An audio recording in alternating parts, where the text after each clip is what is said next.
All right, this video is just a quick review of what we've covered in this past week. We did the checks and balances in our government, and these slides are totally self-explanatory. I'm going to post this video and my slideshow to the classroom, so there's no need to take notes, and this is stuff we've already covered, so there's no reason to take notes on this video. We will have a quiz in this upcoming week, so I just wanted to create a quick little recap video. What are the checks and balances? Just a little reminder of why they're important, and that is because we don't want one branch to become more powerful than all the others. So we have checks and balances, which is the powers that each branch has over the other ones.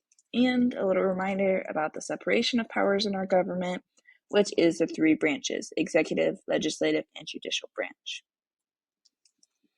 Now, the executive branch has the power of veto over the legislative branch, and we talked about how if a bill is trying to become a law, the president must sign off on it, and if the president does not want this law to be enacted, he can veto it and send it back down to Congress. The executive branch also has a check on the judicial branch, which is they get to nominate judges for the Supreme Court. If there happens to be a vacant seat, if like a judge were to pass away or step down from his position, the executive branch would nominate someone new, or the president would nominate someone new. I'm sorry. And then we have the legislative branch. The legislative branch has check over the judicial branch, which is they can impeach judges.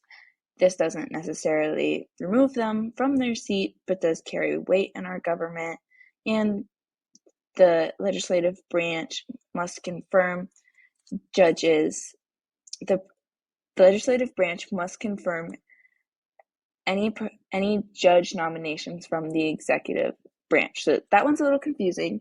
Just know that the legislative branch has to confirm nominated judges, what I have right here. Try not to overthink that one, it can get confusing.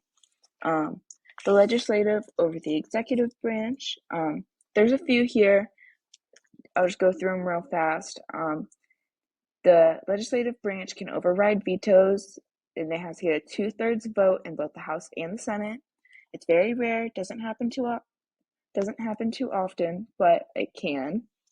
The legislative branch can also impeach presidents, just like they can impeach judges, and the legislative branch controls the budget. So if an executive order were to have been made to give more money to people below the poverty line, they wouldn't actually get that money until the legislative branch were to reconfigure the budget and give more money there.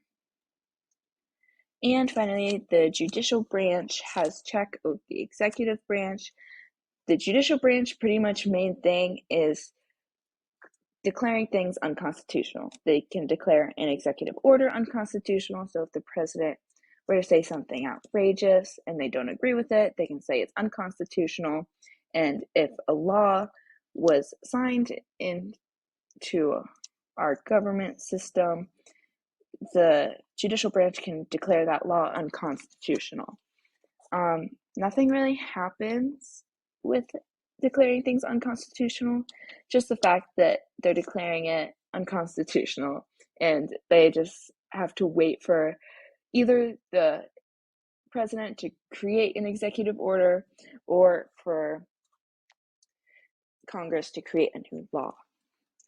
So here's a little review assignment. I'm not going to go into depth about it right here. I'm going to post the slides, and you can read all the instructions are right here, and all the instructions will be in the assignment area too. I just want you to kind of recreate this diagram, add the checks and balances to the diagram. Really easy, it will take like less than 5 minutes, I promise. And then we have this little crash course video, something a little bit more exciting. I know sometimes these videos can kind of drag, the ones I record, but we have this one just in case. It's a little bit more exciting with the fun little characters. It's a little bit longer, goes into more depth if you want a more in-depth review, but I'd like you to watch this. If you don't, it's not the biggest deal, but It would definitely help your comprehension. Oops, sorry. And then just a few reminders, we'll have quiz 4 on Wednesday before our exam over all 3 of the branches and the checks and balances. It'll be 10 questions, 10 points as always, all multiple choice. And please reach out if you have any questions. I check by email between 8 and 5, even on the weekends. And just have a great weekend, guys. I hope to see you all in class on Monday.